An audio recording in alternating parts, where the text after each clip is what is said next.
The following is a special presentation of KDOW. Money Pulse. Monitoring the heartbeat of money. From Wall Street to Main Street to your wallet. Now here's your host, Dynasti Young. Welcome back to the Money Pulse, everyone. Thanks for tuning in. I am joined today in studio. I've got Tim Whitley here. Thank you for joining me, sir. He is with Cotap. Can't wait to hear all about this. But yeah, welcome in the studio. Thank you for joining us. So tell us, Cotap.org. This is what we're going to talk about today, about global climate justice. Actually, before we get into that, let's rewind. Tim Whitley, you were not born and raised here in the Bay Area, but you've been here for a long time. And it seems that through your history, because I did a little poking around, you've got some inspirations around climate and environmental responsibility. Where did that come from? What inspired you to kind of get involved with this space? How did you get here?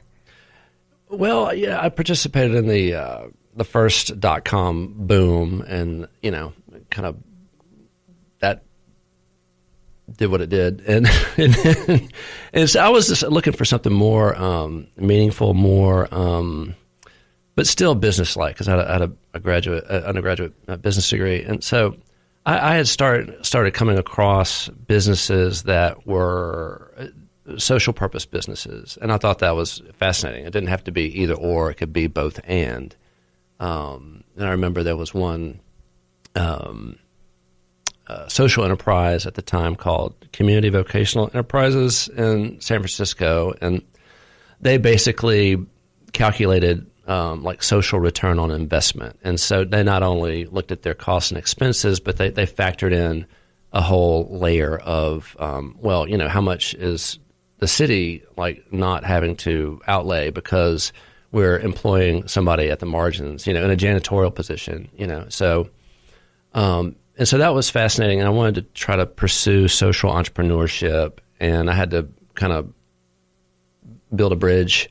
Mm-hmm. Not only in terms of in terms of demonstrated interest, and so I found a temp job at the time at the Sierra Club, and then that was around 2000 to 2004, and just not only appreciated like how deep and like multifaceted they went on all sorts of environmental issues all over the country. They also had all these different arms like. The outings program, where that kind of thing, and so that was also the time I was getting into hiking and backpacking, overnight wilderness backpacking, and so it just kind of became ingrained, And then I eventually wanted to go back, and most of the types of roles I was looking at they were all asking for MBAs, so I felt like I had to go do that, right? And people make you feel that way sometimes, yeah. And I eventually wound up at the University of North Carolina, which they had a sustainability program before it was cool, right? And so it was just like it was deep, original, like you can't fake something that nobody else is doing, right? If you're the first to do it, and you're not just piling on later, that means something. It meant something to me, and so. In a nutshell, that's how you got here and your inspiration. So you like the outdoors, you like to hike overnight, backpacking, all that. Do you still do that to this day? Yeah, it got tricky with COVID and with the fires. You have to book a lot of these places that are desirable. You have to book them 6 months in advance. Right. With the fires, Anyway, I finally was able to book a backpacking permit and actually not get smoked. It almost got smoked out, but it was in Big Pine Lakes outside of Big Pine, Eastern Sierra. Yeah, just beautiful turquoise lakes, and like one of the southernmost glaciers in North America. Still, the Palisades Glacier. Yeah. And how far did you hike? It was about 6 miles in. Okay. And it started. Most of the lakes are at about 10,000 feet. Right. And the height to the glacier. Go up another 2,500, and I was feeling it. It was. I bet. Oh my gosh. Yep. So you're still staying healthy, staying active, and staying interested in this space that you've kind of created for yourself. Yeah, I mean it's kind of intertwined. A lot of the communities that benefit from what I do professionally are in remote, scenic areas. A lot of times they are the villages in the buffer zones of national parks between the developed area and the national park, and so they're very, very, especially the one in Indonesia, Bujang Raba, and so a lot of the things that appeal to me and I think are important personally are also things I happen to be involved in professionally. So there's a lot of overlap in terms of themes, and I'm lucky. Okay, that is awesome. Indonesia. Do you actually go like on site to these places? I haven't lately. Okay, but you have before. That is really cool. Yeah, it's that's ownership right there. That's an ownership thing. Well, I mean, that's one of the first responses I got from when I was trying to go after corporates at the beginning, and they're just like, have you visited a project? I was like, no. All right, that's a deficit. And so I but Cotap didn't have enough. It was very bootstrappy. Right. And so, not only would I be spending my own money at that point in those early days of project visits, I would have been spending the program money and that you were prioritizing. I'd be spending time away, with my young kids too. Oh, yes. And so that was a factor. It's like, hey, hey, family first. Not making anything right now, but can we spend some of our personal cash? I remember when I said my wife's been very supportive. Yes. To go leave you with the kids so I can go to Nicaragua for a week. Yeah, no.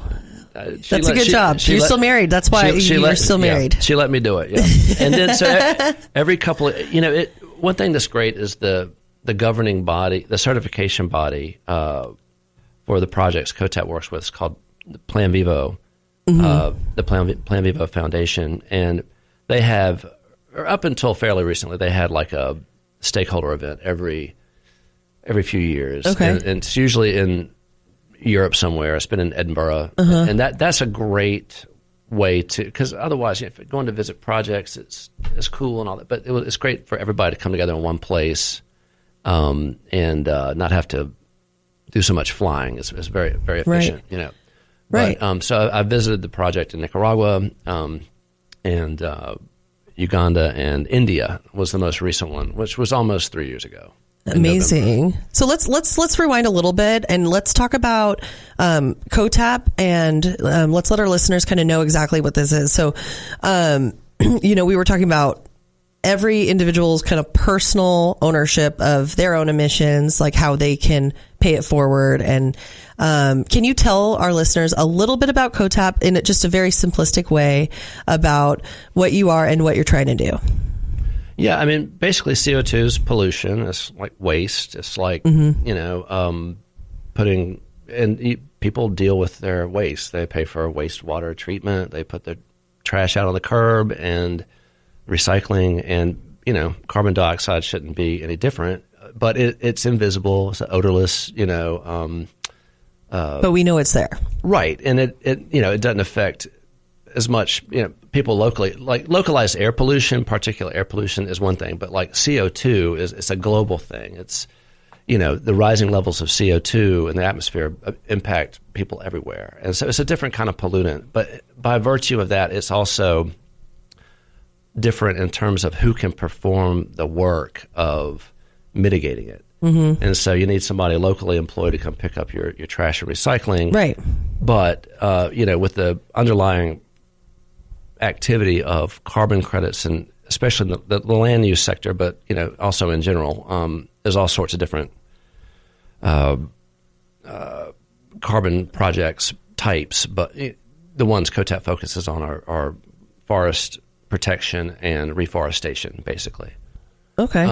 And so the idea is, everybody has, and will, unfortunately, for the foreseeable future, have unavoidable and hopefully decreasing carbon emissions that are a result from everything they do. But Cotap likes to just focus on what makes sense, that people can, what resonates with people as, something that I should focus on. So what does that look like? It's car travel, air travel, home energy. Which we all drive a car mostly, like or bus or some kind of transportation to get somewhere. So what can you give me one example of like a mitigation that could be for my personal emissions, like something small that I can contribute to? Well, yeah, I mean, some folks decide they want to they like the concept, but they don't want to get into it. So they'll do things like, all right, I'll offset $10 a month, or, for half a ton, and then over the course of a year, they're not calculating their emissions, and they're not getting too like nerdy about it. But for those who want to do that and calculate that, some people, it was more rare. They get in touch and they want to try to figure out their entire lifetime's worth of emissions. That's a project, yeah. Yeah. And we don't really... It's not necessary. There's consultants that will help you with that. Right. But, most folks are, I think the last time I looked, like the U.S. average emissions were like around 16 tons per year, maybe 17. And so, I'm not going to whip out a calculator here. But no need. So basically what you do is, you would, for example, calculate... your footprint would be 16 tons. You'd multiply it times our pricing of $22.50 a ton, and we pay up 90% of that to currently four different projects. Let's pause right there because we're going to go to a commercial break, and I want to break that down into a couple of more simplistic ways of saying it so that people can understand what we're talking about, because it is really important. Stay tuned, and we'll be right back here with Tim Whitley from Cotap.org. Money Pulse, KDOW's financial news magazine, monitoring the heartbeat of money from Wall Street to Main Street to your wallet. You're listening to Money Pulse on AM 1220 KDOW. All right, welcome back, everyone, to the Money Pulse. Thanks for tuning in, staying tuned. We're here with Tim Whitley of Cotap.org. It's a Walnut Creek-based nonprofit, correct? Are you based out of Walnut Creek? Yep. Oh, I love Walnut Creek. Great spot. This is all about, environmental, carbon emissions, carbon credits, how you can be an individual person that is responsible, or definitely businesses are very impactful in this space where they could use your help, right? So if I'm a business, how do I learn more about how I can mitigate my emissions contribution as a business? Yes. I mean, there's tons of guidance out there, and it's as simple as which is not necessarily that simple, but measuring and then offsetting your emissions. But it's really not credible unless you're also demonstrating effort to reduce and eliminate and avoid emissions too, because carbon offsetting is not meant to be in place of actual reductions. Reduction is very important. Yes. But, carbon offsets are regarded by many in the industry as something that should eventually become obsolete. Right. It's something we can do while emissions are locked in, to our everyday lives, like, using natural gas to heat our homes, using electricity, which is, when the sun goes down, is powered by probably natural gas. Right. And so it's not, small businesses are not that different from individuals in terms of the use case. And it's a great opportunity that is still on my list to explore, because there's the whole Green Business Network in California. Right. Definitely green in California. And so, like the display I showed you that has little flyers, like, we have in the past done custom versions of those where, the business offsets with Cotap, they put it on their social media. We issue them a certificate, and like a co-op kind of situation. Yeah, and then their stakeholders, are if they offset with Cotap and they put like a display in their storefront, if they're a physical store, or whatever, right? They then their stakeholders can like take a flyer and see, and then click on the link. We have a page for them, and they can decide to follow their lead. But in terms of corporates, there's that space is always moving, and I mean, typically one of the things is it seems lately that one of the tough dynamics is companies they find themselves heavily criticized for trying to become net zero or carbon neutral, or to make any kind of claim. When they start making claims about how they're doing good about the environment, then the criticism comes with that. Yeah, not just from like the right side of the political spectrum, but within the left side of the political spectrum, there is a well-oiled hate machine led by Greenpeace, Friends of the Earth, Fern, and they fund studies and they trumpet these reports that come out they're not the full story, and it's always a dig at carbon offsetting. There's nothing about market-based solutions that is tolerable to them. Right. And that's despite the effort. And it was that way when I founded Cotap in 2011, and it's going strong today. Well, it's funny the things we learn as we're developing things, right? Yeah, and one of the sad things about hit pieces and all that, and some of it's valid, but some of it's not. The baby gets thrown out with the bathwater, right? But then like the rebuttals, they never see the light of day, right? In the same way as the negative hit piece, and that's just it's unfortunate. It's unfortunate, yeah. But yes, when larger companies start making claims, then like Apple had I forgot which version, 25 of their watch. Right.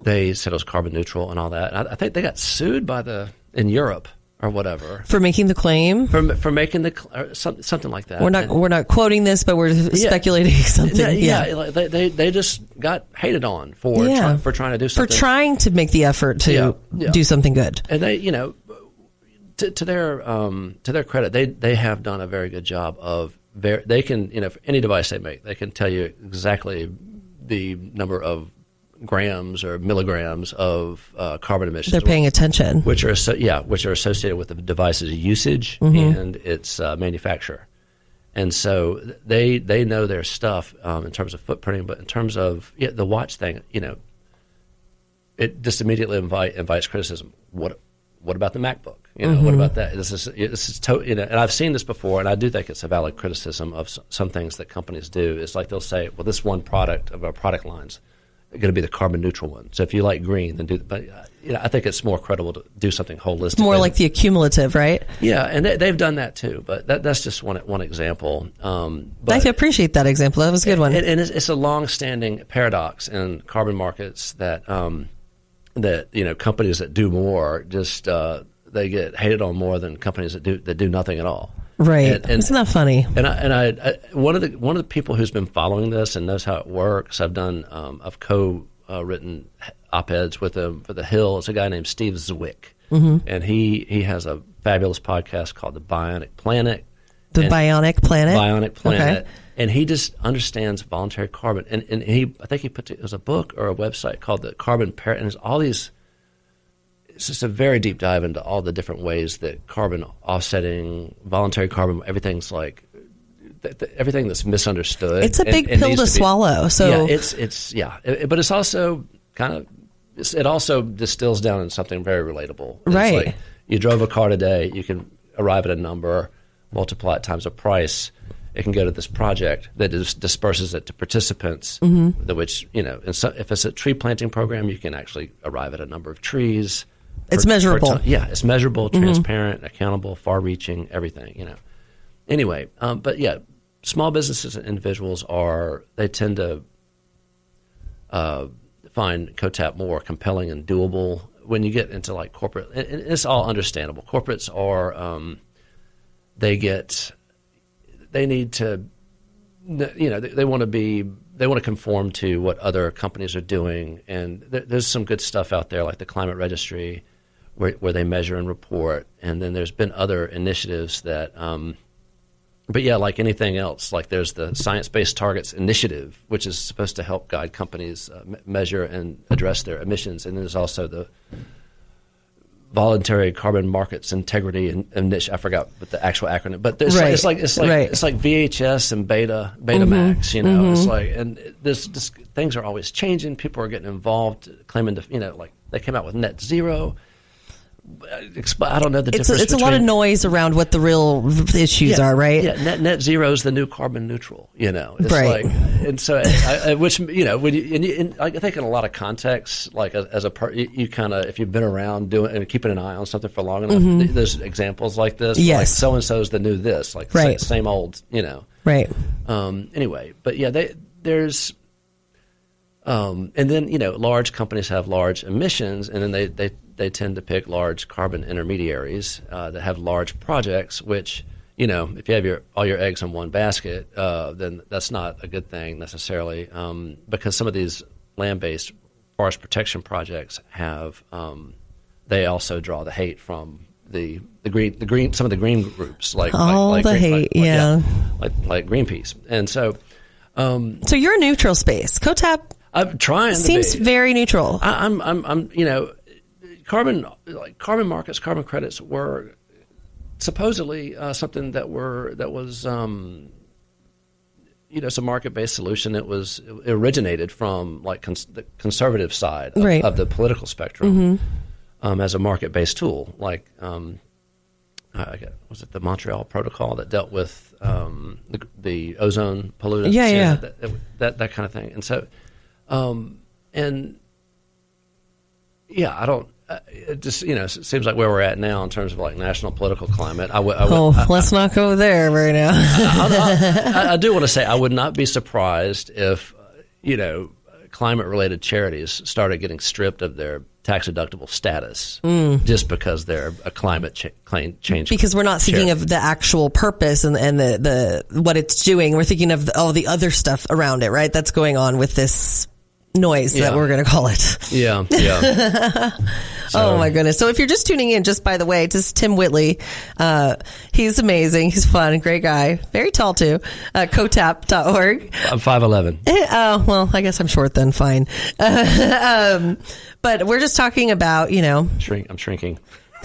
I made him shrink. You can check out some more information at cotap.org. It seems very just simplified, very transparent, very just straightforward information. I think that's so important for me to understand this stuff. Otherwise, forget about it. Yeah.